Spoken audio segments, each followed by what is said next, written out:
Welcome to the 2-month review. Actually, welcome to an old episode of the 2-month review. So, as you may know, if you follow the 3% blog or the 2-month review Twitter or Chad posts myself, my Twitter, we are going to be launching the next season of the 2-month review in May. And it will focus on the third volume of Rodrigo Fresán's amazing trilogy that consists of the invented part, the dream part, and now the remembered part. The Remembered Part is a giant and incredible book, very rich, very fulfilling in terms of summing up and completing the trilogy. But before we dive into it, it felt like a good idea to try and remind everyone what happened in the first two volumes. The very first volume, The Invented Part, was the very first season of the 2-month review. So to celebrate Rodrigo, to emphasize his importance to both Open Letter and this podcast and everything else, I thought we would rerun all of the episodes from the Invented Part season and the Dream Part season, giving anyone who hasn't heard them before a chance to listen to them, but also anyone who's interested in joining up in this next season, focusing on the third volume of the trilogy. This could be a good refresher. I personally think I need it. My brain is just mush these days. So enjoy your re-listen or first listen to all of these forthcoming 2-month review podcasts. Subscribe to us, like us on YouTube, like us on Apple or whatever you do there. You rate things, like us, follow us on Twitter. We're at 2-month review, and have fun. Rodrigo is a blast. His books are wild, and I'm sure you're going to enjoy all of this.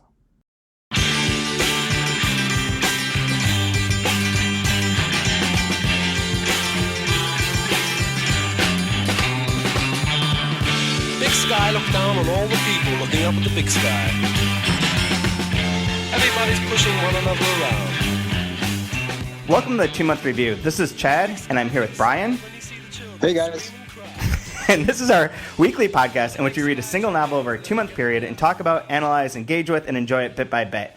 Right now, for the first season of this, we're reading The Invented Part by Rodrigo Fresán, and today we're going to be discussing the first section, The Real Character, which covers pages 1 through 45. And we are going to talk about all the things that happen, whatever those things might be, in those pages. So I suppose if you haven't read that and you don't want the one or two minor plot points that exist to be spoiled, you might want to wait and listen to this after you read it. But anyways, joining us today, because we have a guest on every one of these podcasts, theoretically, is Garber from Powells Books, who was also just a judge for the Best Translated Book Award, which was announced a couple weeks ago. So welcome, Jeremy. Yeah, thanks, Chad. So I guess it'd be good for you to sort of introduce yourself and talk about like what you do at Powells and how you got interested in this kind of literature. I've been with Powells for 12 years. For the last 5, I've been serving as the events coordinator. I am old. So we have 5 years as the events coordinator. So I schedule all the visiting authors for the different stores. Believe it or not, I was just telling a friend about how I came to literature and translation. It started with a very short letter to the editor in an Adbusters magazine like 15 years ago. Somebody was lamenting how bad contemporary fiction was, and whomever wrote the letter in said, well, that's just American fiction. You should check out these authors. And they mentioned Jose Saramago, Italo Calvino, and J.M. Coetzee, who's not in translation, of course. But from there, everything just unspooled in front of me. And predominantly they gave you a list of hacks where they should have given you some good writing. Totally. That's a great list. That's what So since then, it's been, I'd say 85-90% of my reading is lit in translation, mostly from the Spanish and Portuguese. So this is maybe a little insider baseball, but who deserved to win the Nobel Prize, Saramago or Antonio Lobo Antunes? Well, Lobo Antunes is very near and dear to my heart. They're both good, but so different. I mean, I think they made the right choice, but I think that's not to take anything away from Lobo Antunes, who clearly deserves it as well. Yeah, he's my favorite. I like him a lot. Yeah, he's got a new one due out pretty soon. Yeah, I saw that. Yeah. Another one of these involves like revolution and anarchy and all the normal normal Antunes bits. Yes. So I have a question that's maybe a larger theoretical question before we get into the invented part specifically, but you're on the Best Translated Book Award jury, which is made up of a number of translators, people who are critics, and a number of indie booksellers. And the indie booksellers part is kind of a key component because it seems like, to me anyways, that indie booksellers are the ones that are really supporting these type of books. Do you see that as the case going forward? Like, this is maybe just an open-ended question for like how you see the role of Powells in the future of books, and especially in relation to books like The Invented Part, that's going to get a lot more attention. I can tell you for certain there are more sales to independent bookstores than there are at Barnes & Noble. That's definite.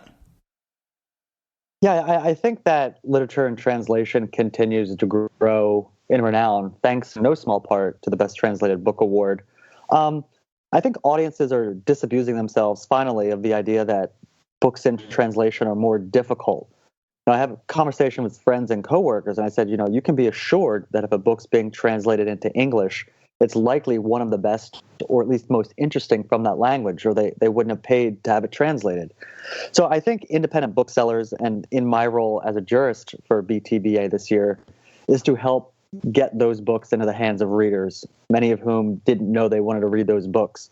I don't have the ability anymore to hand sell because I'm in an office, but all my years on the floor as a bookseller, my favorite thing was to have a customer come back and say, "Oh my God, that Saramago novel you recommended, or that Bolaño blew me away. What's next? Where do I go?" So I think it's a matter of serving as a conduit to turn people on. And I think that's the charge of any good bookseller, is not to recommend the best sellers, but the books that we all want to champion because they don't get the attention they deserve.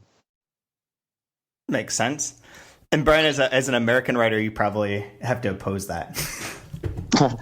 No, it's funny. I didn't read very much translated literature through school or in my MFA or anything like that. It was afterwards that I started doing it. But you get kind of, it's not that you're a snob, but it's like there's something different with translated literature that if you like it, and you just can't get that same kind of buzz that you get from what I would call domestic fiction. It's kind of like with films. Like if you're really into movies, you somehow, for whatever reason, you end up recommending like some obscure French film or a Mexican film versus, a Michael Bay blow up transform movie. Lies. Like there's good independent films in America, but like you get into like foreign films if you're a big film buff, and if you really get into literature, there's something really alluring to translated lit. And I think it might just be the fact, like you just said, that you're getting the best of the best because that's the only thing they're going to invest in translating. It's almost like it's curated for you, like it's on a silver platter. Just take it; it's there. Agreed. I think that's true. I think there's a good run of like, I mean, it's a complicated issue from like a publisher's perspective of authors like Fresán who are very much like world literature authors. Like you guys have seen part of the interview that we have on the website and that will be running over the next few weeks. But one of the first questions is like, do you see yourself as an Argentine writer? Or how do you fit in with that kind of tradition? And it is very limiting to think of authors as being specific to their particular country. And with Fresán in particular, his books do, as we mentioned on the last podcast, they're set in all sorts of different places and locales with different types of characters. They're maybe British or American or like involving those kind of trends. And even with this, I mean, he's blurbed by Jonathan Lethem, John Banville, and then also Bolaño and Enrique Villamatas. But it's not only the like Spanish authors that are reading him. He's being read by this wider range of people and authors. And I kind of feel like that his work does fit in somewhat better than certain other translated authors, but not all of them, obviously, but does become more of like a conversation with these David Foster Wallace type authors, Pynchon authors that are of that caliber that aren't just limited to a particular country. And at the same time, what was the essay? I forget what it was, but one essay where the lady talked about like if you like David Foster Wallace, you're one of those motherfuckers. I think was like the actual terminology. Do you know what I'm talking about? Yeah, just ran on LitHub not long ago, I think. Yeah, like another guy that like David Foster Wallace. Like there's like a niche of like you're a hipster scum if you like this or something. Like, and I don't get this with Fresán as much as like maybe it's because he was good at tennis or something, so it makes him like the smart bro guy. But Like, I'm smart and I like basketball analytics. Oh, I got a beard. Fresán does have a beard too. There is too, like, to follow up on that for 1 second, is that it's hard though that I could talk about Fresán, I think, in relation to these authors and these people that he's talking about. Like in this chapter that we're going to get to in a second is one of the Fitzgerald chapters. One of the Tender as the Night is a reference point in chapters, which is clearly obviously not written in Spanish, as an American author. And yet when I talk to like our sales reps or to our distributors or to reviewers, we're constantly being sort of pushed into that corner. So even though there is a sense that like readers are coming to books and saying it doesn't matter where this came from, if it's a great book, I would like to read it. A lot of the parts of the industry are still saying that's cool, but you can't talk about this as if it's like in conversation with these other big authors, because it's really just an Argentine book, right? And that's kind of a weird tension in the industry right now, I think. Like, does anybody care that, Hemingway and Fitzgerald were in Paris when they were writing some of these books, and they're set around there? Like, they're Americans in Europe. Like, nobody cares. Only when you're watching a Woody Allen movie. Yeah. Or drinking absinthe. No, like, while reading Hemingway. I don't want to jump and get into the book too soon, but I never felt like this, I never felt like it was a piece of translated literature, or it was, otherworldly, so to speak, if the world is, the country I live in, except for one little part where he talks about toes and fingers are different. I never knew there was fingers and toes that were separated. There's just one word. That's the only time in 45 pages where there was kind of that, this is somebody that's not a native English speaker.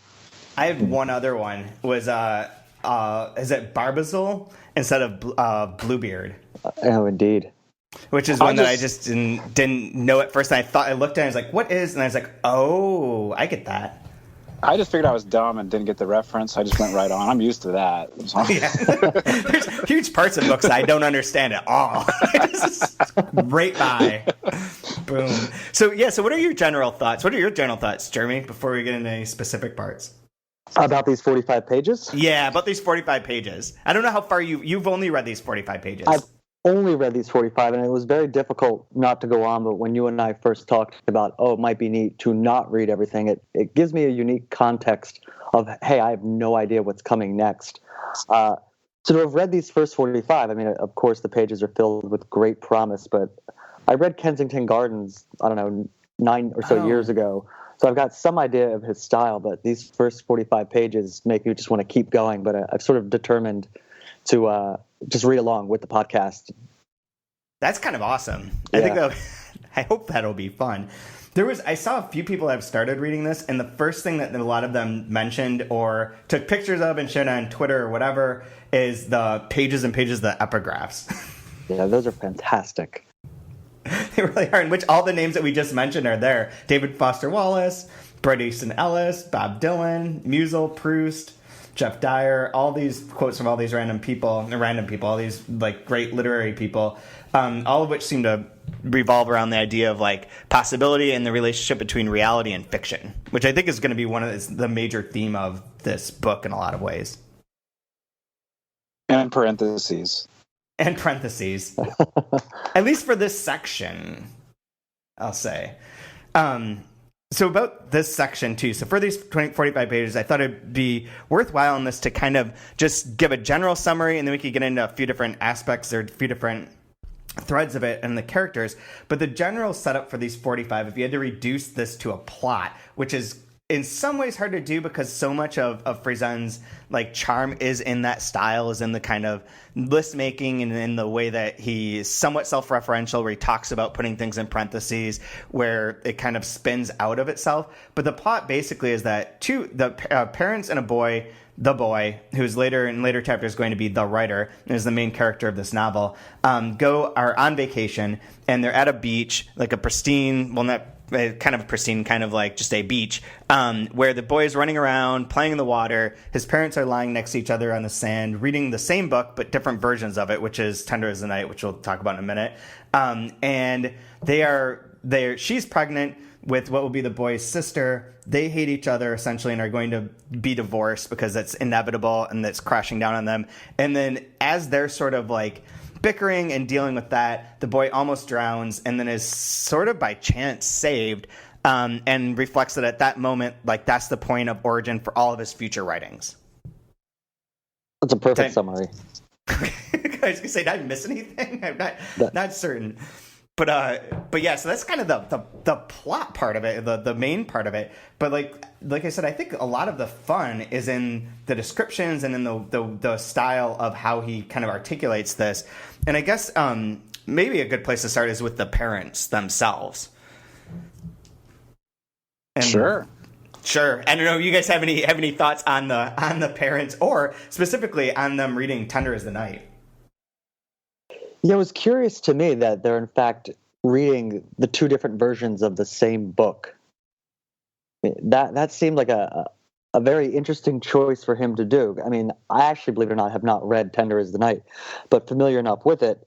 And so the idea that they're sitting on the beach, supposedly reading the same book, but they're navigating different versions of that book, seems sort of to speak to the way that it's a singular experience that they're having, and they're already disjointed. We know they're likely getting divorced, they're ignoring the kids, so they're wrapped up in their own worlds that we think is both Fitzgerald's world, and it is, but two different versions of that same world. Now, I'm pretty clumsy with this, and you can totally correct me if I'm wrong, which I probably am. But I think on its release, there was one where it jumps back and forth through time with flashback. Then there's a later release that an editor did, like, posthumously, where he did it chronologically. So, and like, the two books are completely, it's the same, but it's completely different as far as timeline. So I'm curious if those are the two versions they're reading, the one that was the original and the one that's the posthumous, where the editor changed all of the timeline. Yep. That's how I'm reading it, is that the two of them, because the book came out in 1934 and had all flashbacks, and I mean, basically it's a story of a man and his wife. The man is a psychiatrist. His wife Nicole was one of his patients, has some mental instabilities. Wait. The guy has the greatest name I think ever. That Dick Diver. What Dick a great Diver name. Is an amazing name. So Dick Diver and Nicole. It's like that's a cool name. I like that. It sounds like something that would be part of a podcast or part of like a comic strip.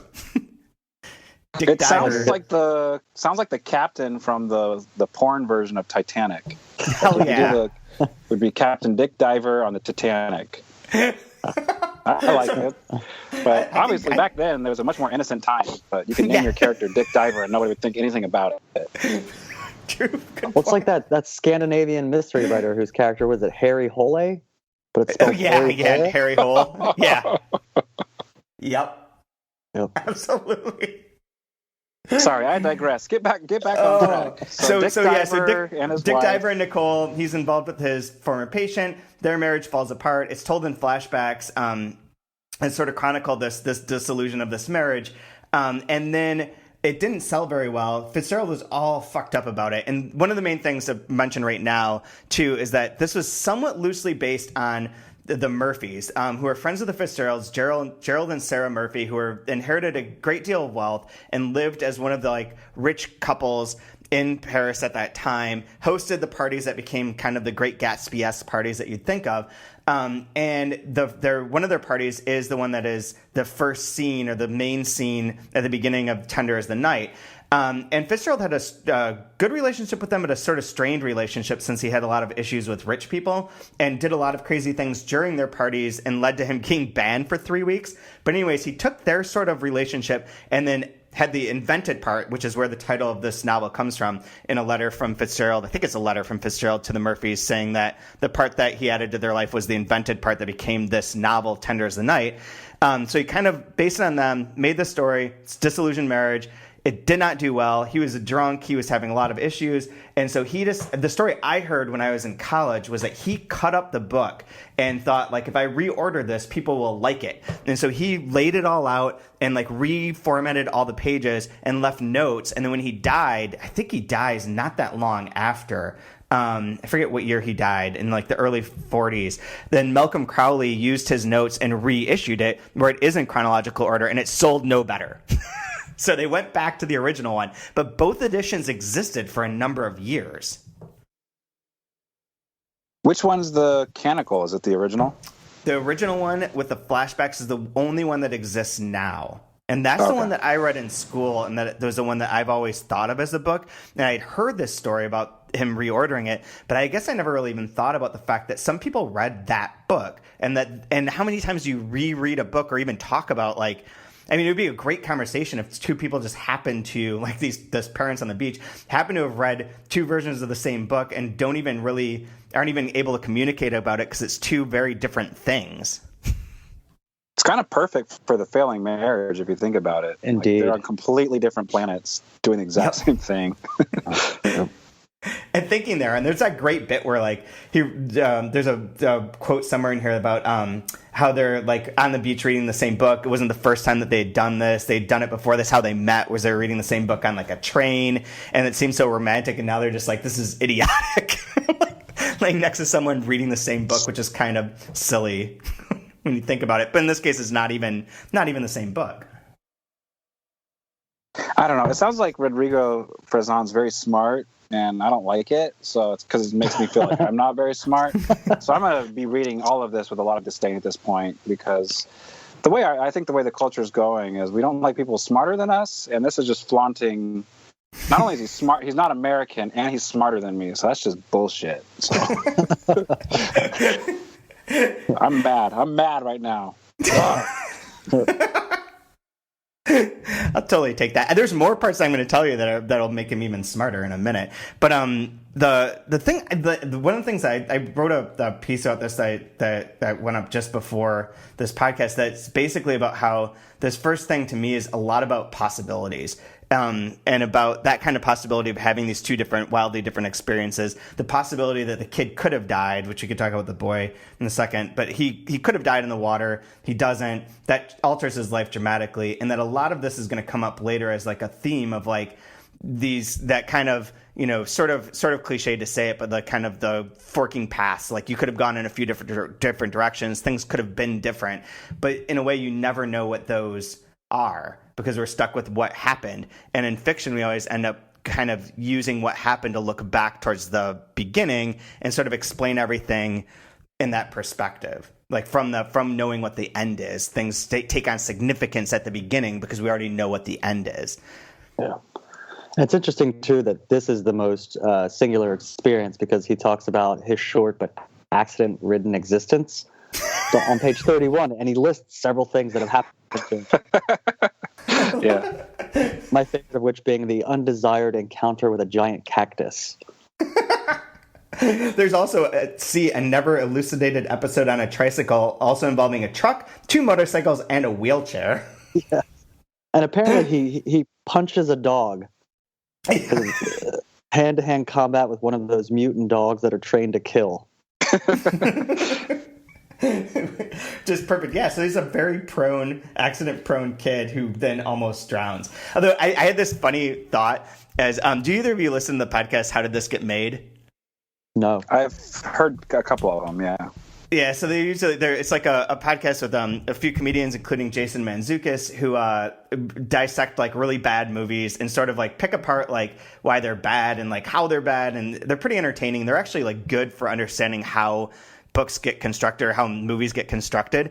And Jason Mantzoukas, one of his recurring bits is that everything's like a Jacob's Ladder, that like at some point in the movie, like something happens and everything is a Jacob's Ladder from there on out. The person dies at that moment, and it's just reliving. The rest of the movie is them reliving everything through that last dying moment. And this, I was thinking on the way into the office today that it would have been really funny to start this podcast and just be like Jacob's Ladder all the way. He drowns, end of the book. All the rest of it that comes after is just a dream in his last dying moments. Quick tangents. I grew up very religious, and my parents rented the movie Jacob's Ladder when I was like, I must have been like 5 or 6, and let me watch it because they thought it was going to be about the Bible and Genesis. Jacob's Ladder, and that thing freaked me the hell out as a 6-year-old, because that was a jacked up movie for a kid to watch. So I watched Jacob's Ladder with because my religious parents were like, "Oh, cool, he can learn about Genesis. Here, watch this." Oh, jeez. And that explains so many of your future likes and dislikes. Yeah, exactly.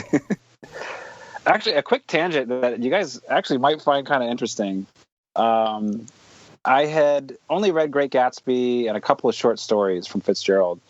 And I was watching TV, this is a few years back, and it was a commercial where there's like a beautiful ocean. It's probably the Amalfi Coast or something. It's beautiful water and it's blue. And there's these wonderful words, and it's kind of enchanting in a way. And they're reading a passage from Tender is the Night. It's one of those passages where Fitzgerald gets into that like mode where he just gets very poetic and just kind of like jazzy in a way and just lets it splash out on the page. It's incredible. And then it goes from like all these wonderful blues and the color of the whites of the water and the deep blues. And then it's a commercial for Tide. Like Tide comes up. So I'm like entranced for a moment. I'm like, wow, this is gorgeous. And Tide. If you want clean clothes, wonderful blues, buy Tide. And so I went out to the library where I got Tender as the Night because I watched a Tide commercial. But as I was reading this, I'm like, man, this is like he's at the ocean and he's watching, Fitzgerald. Like, that's a Tide commercial. God, the world is awful. That's fantastic. That does sort of fit in though. There are a lot of like the highs and lows in here too. Like there's Wile E. Coyote and the Roadrunner, like one paragraph after referencing the Murphys and Fitzgerald. Like that isn't that far removed from a Fresán sort of working. Yeah, just when I was putting it together, I kept going back to that thought of like, man, it's crazy the juxtaposition of who's the ad guy that like, hey, let's take a wonderful piece of American literature and just shit on it with Tide. Yeah, it works for me. It's like every Levi's commercial that used that Walt Whitman poem. Like I do not know the Venn diagram that includes like Walt Whitman fans and people who buy Levi's jeans by watching that are advertised during football. But anyway, Jeremy, weren't you going to keep track of like all the references, all the pop culture references in here? I did. For the first 45 pages, I kept a list of all the references, both highbrow and lowbrow, a few of which I had to look up. But it's really interesting. I'm hoping to keep it going through the whole book. Who was the philosopher he references at the beginning? On 17, Wittgenstein. Yep. Never heard of it. That's where Wittgenstein. I can well understand why children love sand. Yeah. It was a great line. I like that a lot. Yeah, it's absolutely, and that's one of the things that's going to come up more after this. But like that, Fresán talks about himself being like a referential writer, where everything's like he's got a mania for referencing, and is constantly like referencing other writers, other pieces of art, and that comes up a lot in here. And that's kind of part of it, where you just drop in like these beautiful lines, like because it does make sense. Like you can reference that and like use that and sort of incorporate it in a way that adds something to your book and also like leaves the original beauty there too. And then it's Wile E. Coyote one paragraph later. Yeah. It's funny. I was at a writers conference a few years back. This is quite a while back actually, in San Francisco. And this is one of those ones where like it's just a bunch of like idiot just starting out, and they just like fleece you for $600 so you can listen to like a literary agent tell you what they like or don't like. It was a bunch of bullshit. But like one of them, you like sit in on a class and it's how to begin. How are you supposed to begin? Like how to hook your reader. It's kind of funny that he starts with beginning with a question mark, right? He talks about a question mark and hooks. So I kind of thought that was kind of playful that how to hook a reader. So he starts with the actual question mark, which isn't hooking the reader, but it's a question. So, and the question mark looks like a hook, which I thought was funny. But then one of the guys at this thing on the panel said, never begin with the weather, which I don't know how that rule works, but like, okay, so don't start a book with the weather. But then like, I remember raising my hand, like asking like, well, what about like the famous line in Stormy Night? That's weather, right? And they're like, well, that's old, so you could do it back then, but not now. And then it was funny, like, because like another, like, I kept reading a page later, and then like he mentions a dark and stormy night. It's just kind of crazy, like this manic way of thinking. He's able to put it on page in a really interesting, and I don't know, it's a wild ride, but with as sharp and well as you're in good hands. So I feel totally fine just letting go and just all right, let's go for a ride. It was so two things like that question mark thing, and there. So the beginning of the book says how to begin, or better, how to begin with a question mark, and then in parentheses adding the question. How to begin? Sound like every student I have in my class at all points in time. And then in parentheses, no offense to all students everywhere, in parentheses, adding the question mark that nothing happens by chance has the shape of a fish or meat hook. Reminds me of Nabokov, because doesn't Nabokov talk about like punctuation and like swinging from punctuation and maybe pale fire? This seems like this is vaguely in my mind from years ago, but that reminded me of that. The other thing is, did anyone notice that the very first Nabokov? Nabokov. That's the word. I don't pronounce his name because I know I'll get it wrong, and then there's always that person that's going to pronounce it right, because if you don't do it right, you're an idiot. The last time I was in New York, I heard a variety of reviewers and important people say a variety of names in the most absurd ways ever, and I tried to remember them to be like, well, at least I don't say that way, but I can't even think of what they were now, but I've just assumed as long as you say things with confidence, you're good. It's just all good. Norbakov. We have so many authors that are like, that people are like, could you pronounce that for me? And I was like, oh, no. Nope. So, but did you notice that the actual first line of this is Thursday, June 4th, 1959? I didn't until just now. Which I looked up and tried to figure out if there's any significance to that. And I didn't look too hard. I was at the coffee shop and I was on my phone, so it was lame.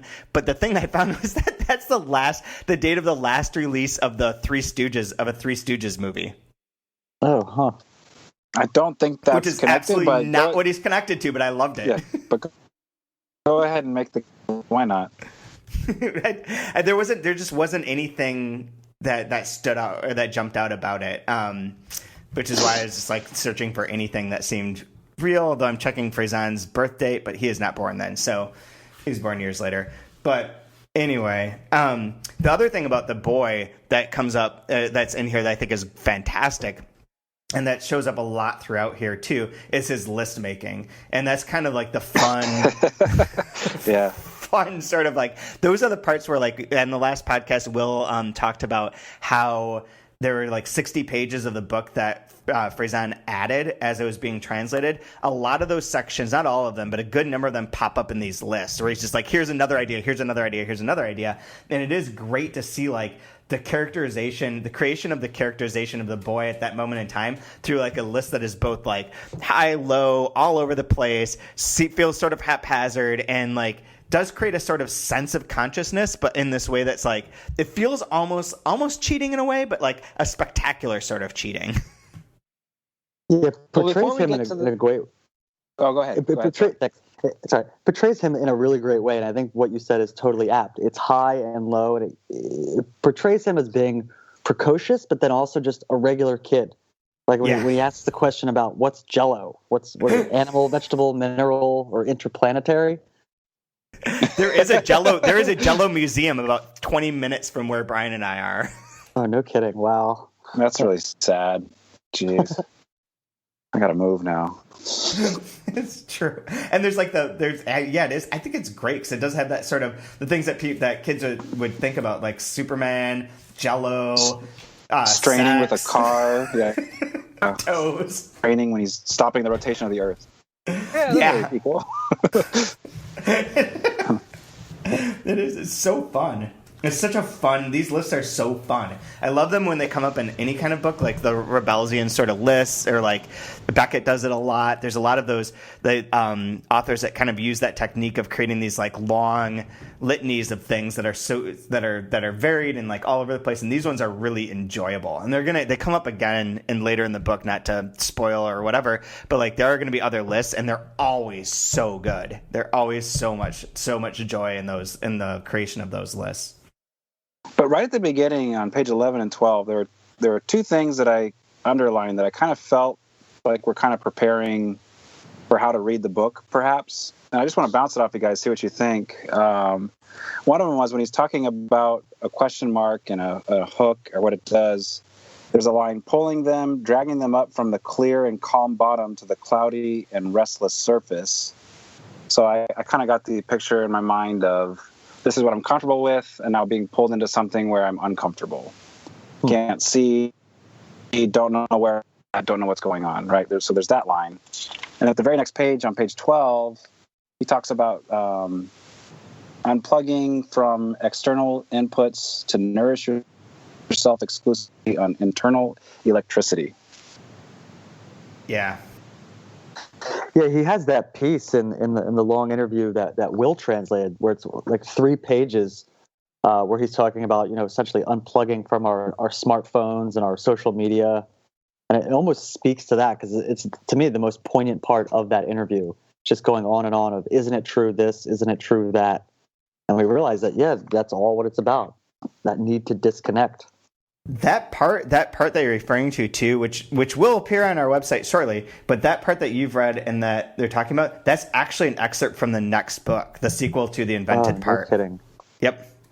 It's from the dreamed part, which this is great. So I'm going to tell you guys this story. So he sent me this today. I didn't know about it until this afternoon, but so in Spain, and especially in Catalonia, they have this St. Jordi's Day, in which the tradition is that a woman gives a book to a man as a gift. The man gives a woman a rose. It's like an exchange that just happens on, I want to say it's April 29th, but Jesus, I feel like an idiot right now. Whatever day it is, St. Jordi's Day takes place in Spain, all that kind of stuff. Exchange of books, all very good. Well, this year, the Spanish vice president gave a copy of The Invented Part to the Catalonian vice president, sort of as a sly joke to, like, your idea of independence is just an invention, an invented part that's not going to happen. And it made it into all the newspapers, and there's a photo of it, and everyone's like sort of like smiling, and like there's one guy holding the book who's neither of the vice presidents, and he looks vaguely uncomfortable, as if like they get the joke a little bit. And maybe that's like a weird thing. So suddenly the book became very politicized. And I joked with Rodrigo that it would have been great if like the Catalans had replied by giving a copy of Mercè Rodoreda War, So Much War in return. And he said, actually, the dreamed part would also make sense, because the dreamed part of the dreamed Catalonia thing. And then he made a further joke that I hope I'm not giving too much away, that this actually is perfect for him, because like he showed up in all this media and all this stuff about like his book being used as kind of political bit and this political joke, that it gives him good cause that in the 3rd volume of this trilogy, The Remembered Part, it gives reason for his character, the writer, to be like kicked out of Spain. Huh. So he incorporates reality into this fiction all the time. And that kind of interplay is perfect. And this little sequence is, I think, just kind of ideal that like that they would use this book in that way. When is the 3rd part supposed to pub in Spain? Oh, he's still writing it. Okay. I don't even want to hesitate to guess. I mean, he writes a lot. He writes fast, but I don't know. The other thing from the interview that I think is worth noting here for especially for you guys who haven't read the rest of this at all, but also for anyone listening, is that there's a bit in the interview where he talks about how he wrote. So there's 7 parts to this book. The one that we're going to get into starting next week, is split up into 3 sections, but it's one very long novella. But it's essentially like 7 novellas or short stories, and he wrote them simultaneously, where he had all 7 documents open and would write a different part of ones each day, essentially. So he was writing this novel almost in like a parallel way. So it does depend more upon like themes and motifs and ideas kind of resurfacing, much more so than like a normal traditional like point A to point B to point C to point X to point Z sort of plot. Even though there is an overarching plot, but there is like a lot more that goes on where there's this kind of interplay, which I find really interesting. And thinking about writing a novel in that way is crazy making. Yeah, that's bonkers. It's like a postmodernist George R.R. Martin, basically. You know, you got the Game of Thrones, and then there's all these novellas that he's working with in the HBO. Like, yeah, that's all it is, really. It's just titties and sword fights, but postmodern, like totally. with titties, sword fights. This guy is out of control. That's insane, though. Like, I don't like how smart he is. It's really making me uncomfortable. He's very smart. He's incredibly smart, which is like, very intimidating and very amazing. But like the one thing that does recur over and over again is that little story of the mechanical man that walks backwards. The wind-up man. And that was the toy his son gave him? Yes. And that's a toy that, well, wait, which son? Rodrigo's son, he mentions in the interview he talks about getting the toy. His son found it and then wanted to work it into the story as a character, which I guess is where the cover art came from as well.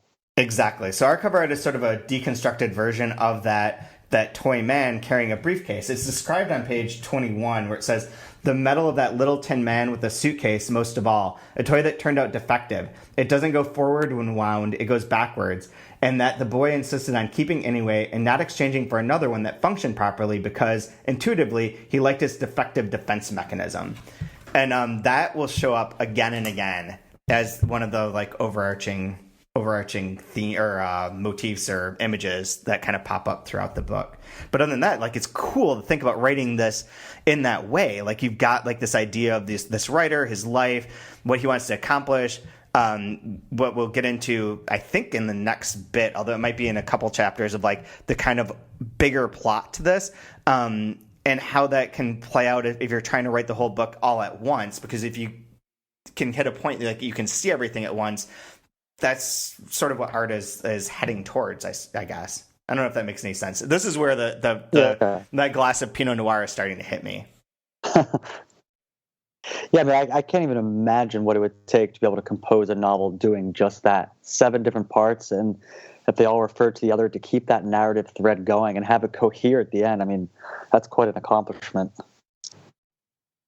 Brian, George R. Martin's amazing. I will say, because I mean, it's like the history of Westeros, all of the houses, the sigils, before the Targaryens, after the Targaryens. Every time that anyone talks about Game of Thrones, I have no fucking idea what you're talking about. Like, you're saying words that make no sense to me. Targaryens and Westeros, I figured out eventually. No, I'm obviously playing. Oh God, you should try and write 7 stories at once, man. Oh geez, I can kind of plot out a story at a time, maybe. Yeah. So do you think there's a little bit of disdain on his part, like when there's a line, "Today's electrocuted readers accustomed to reading quickly and briefly on small screens, and yes, goodbye to all of them, at least for as long as this book lasts and might last." Yeah.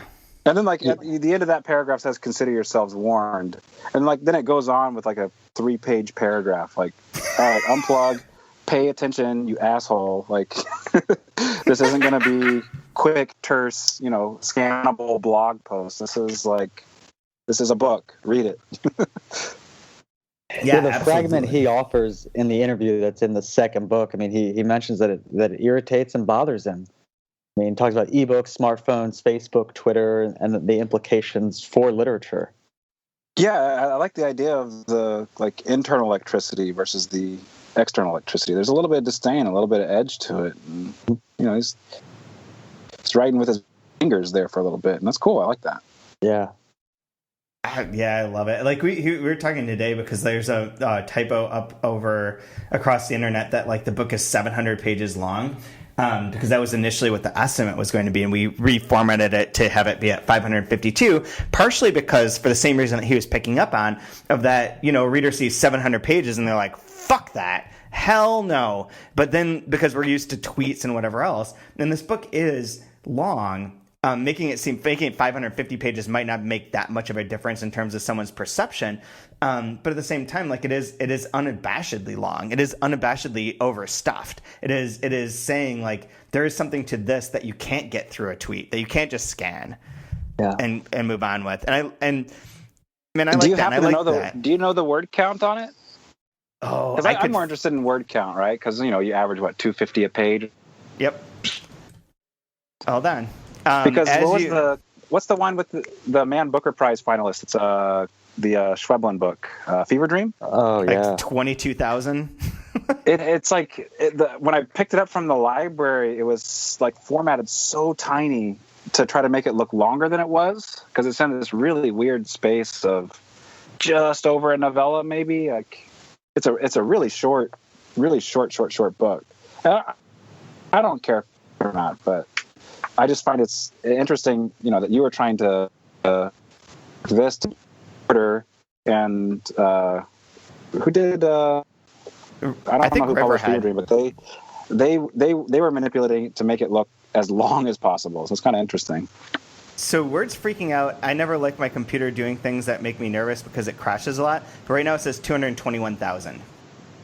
That seems about right. This is like a Stephen King book, basically, without a plot.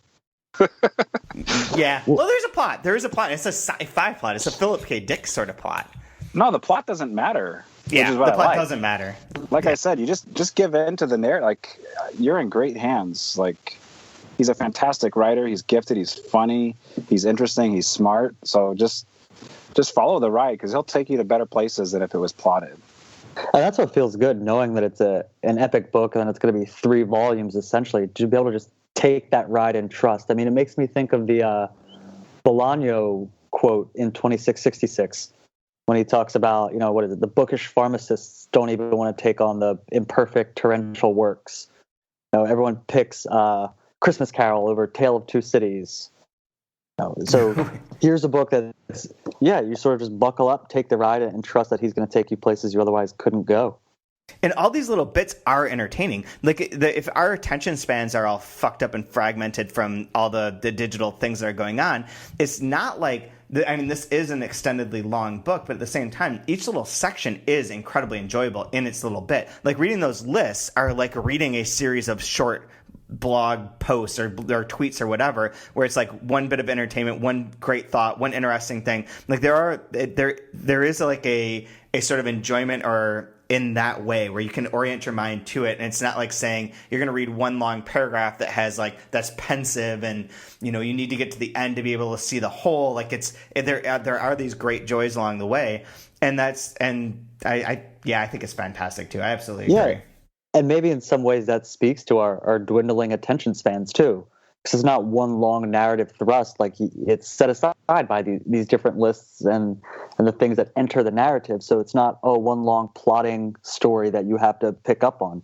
When the first 45 pages ended, I was kind of pissed. I was like, "What? That's it? Like, I get to talk about all these things that happened. Yeah, I want to keep going." Oh, you're in for a ride. I'm looking forward to it. Well, that's how I felt when I finished Kensington Gardens all those years ago. I remember just checking Ingram or Edelweiss every 6 months just to see when's his next book going to be translated. So we've had to wait a long time. Yeah, now we're gonna give you everything all at once. You're doing how many? 5, is it? Yeah, we have this mantra, Bottom of the Sky, which, Brian, going back to your point of the first quote that you read of the pulling them, dragging them up from the clear and calm bottom to the cloudy and restless surface, it seems to, in my mind, invokes the title of The Bottom of the Sky, which is the novel that's coming out next from us next year, that is very much about science fiction and the history of science fiction writing. So there's this mantra, and the dreamed part, and then the remembered part. So those are the 5 books right now.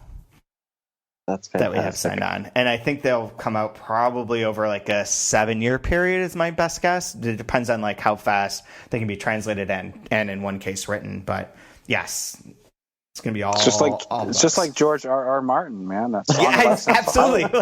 It's 7 books, and there's 3 prequels, but 2 of them aren't written yet. This guy is.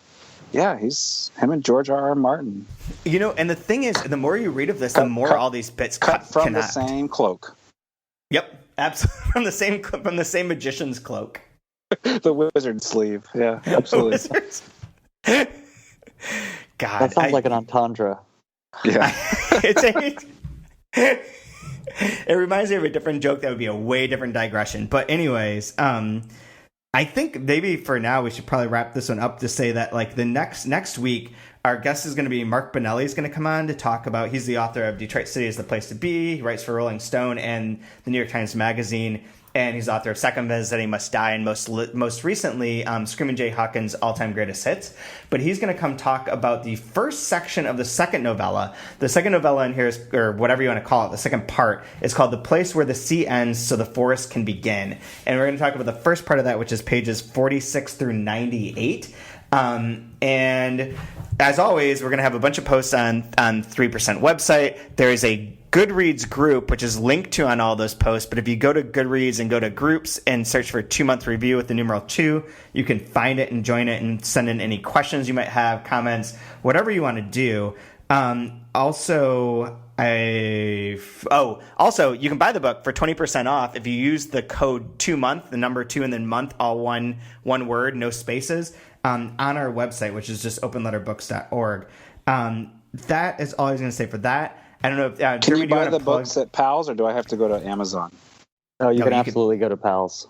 You can absolutely get them from Powell's. They're available everywhere. Better bookstores everywhere. Ship Good anywhere bookstores. in the world. All right.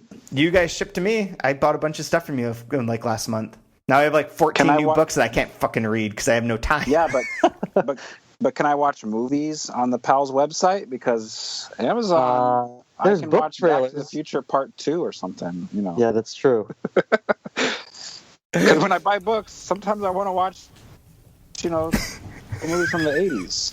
And I can both of those at Amazon. And I can get salt from my chlorine filter in my pool. So, boom, one-stop shop. Pals, what do you do? Just books? Oh.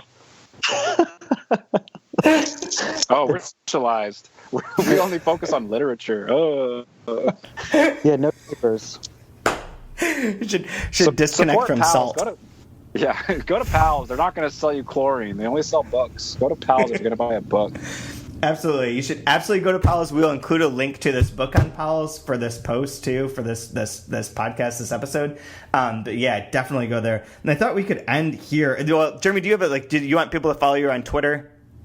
I'm not on Twitter. You're not on anything. You're only on Goodreads. That's correct. I thought for some reason you used to have a Twitter account, but oh, no, you're right, because it gives you too much anxiety, which is smart. Yeah, the social media, it's just not for me. I live vicariously through everyone else. Oh, God. You can follow me at my LinkedIn profile where I have an updated resume. I forget, I found out there was an NBA star that had that when they were injured, they put together a LinkedIn profile. And their skills are fucking rebounding. I forget who it was, but it was someone from Dallas, I think. That was skills, pick and roll, the pick and roll. They even had a special photo taken. Low post moves. And they had skills endorsements. Yeah, hustle, grit. But geez. Brian, you're on Twitter at @BrianWood_. Yeah, I just started Twittering 2 days ago. So yeah, get on that while it's fresh. Welcome to the world of anxiety. Whatever. Anyways, I'm always on there as Chad W. Post. I think that's what it is. I don't know. That's good enough. But I thought that we could end if you guys wanted to share. If you guys had a favorite quote from this section or from these pages that you guys wanted to share. Yeah. Let's see. I wonder if we're going to overlap at all. I think for mine, the first thing that jumps out, just for the sheer funniness of it, was why do the people that go to Skull Island, why do they take back the giant gorilla? Why don't they just take back a mindless dinosaur? That'd be so much easier to tame. Why do you have this freaking giant gorilla that's smart, you idiot? It's that little thought was you know what? He's right. I love that section. The one that I was going to point out is a little bit longer. It's 2 sentences, I guess, but it's towards the end, and it says, "And that, the sensation of internal moment, is something he'll only experience a few times in his life, like variations on the same taste, the aforementioned taste of fear that loosens the baby's teeth he's not yet lost, the taste of waiting in a hospital emergency room, the taste of realizing you can't live without someone, the taste of the real possibility of leaving it all behind, the taste of closing a book never to open it again, the taste of particle acceleration disassembling the puzzle of life in another century, another millennium." Because that's sort of a good overview of what's going to happen. Yeah, that's a great one. I was a big fan of the epigraphs, and I was thinking one of the epigraphs he uses in Kensington Gardens is from J.M. Barrie's notebooks, and it says, "Best of everything is being a child. Second best is writing about being a child." So the one I found there was a few that really spoke to me, but there's one on page 40 at the bottom. It starts, "Is this the most important thing that's happened to him yet? The boy wonders. Who knows?" He responds, And at the other end of his story, decades later, he'll say yes, when he realizes that the most transcendent events take place in the past, but only happen in the future, when we're truly cognizant of their importance, of the influence and weight they've had on everything that has and will come to pass. And it's that which happens after that makes the before sad or happy. I love that. That's one of the ones that I've underlined too. Yeah. You guys are both assholes. I picked about gorillas, giant gorillas. And you picked like really smart, poignant, like incredible pieces. Like, screw you guys. No, that's perfect. I love the Skull Island. Guys. Jeez. Make me look like a mouth-breathing idiot. I was going to give you the word of the day that I learned on vocabulary today, but I'm not now. Just forget it. Next time. You guys are smart. Whatever. Enjoy the book. If I didn't want to foreshadow like what's coming, the one I would have chosen is, what's a comma doing putting itself between two numbers? I love that one. That was funny. Yeah, that was great. As somebody who's like really nerdy about numbers, I totally appreciate that. But anyways, okay, so for this week, that's it. We'll be back. There will be various posts on the website. We'll be back in a week with the next section, and we'll talk to you then.